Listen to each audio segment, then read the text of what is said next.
বন্ধুরা, এবারে বাচ্চা নিচ্ছিলাম, দেখুন এবার বাচ্চা দিছে, ঠিকমতো দাঁড়াইতে পারে না, এরকম বাচ্চা দিছে।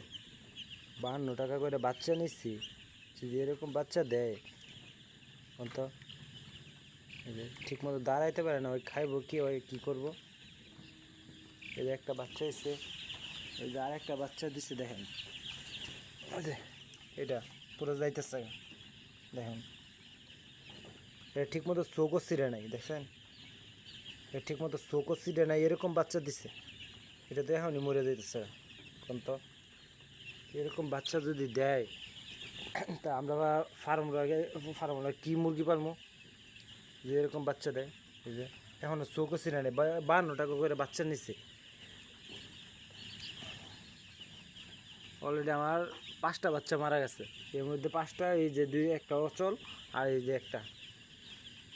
তো এরকম করে যদি দেয়, 620টা বাচ্চা নিচ্ছি, এর মধ্যে বুড়ের মধ্যে আজকে 4 দিন বয়সে গেছে গা।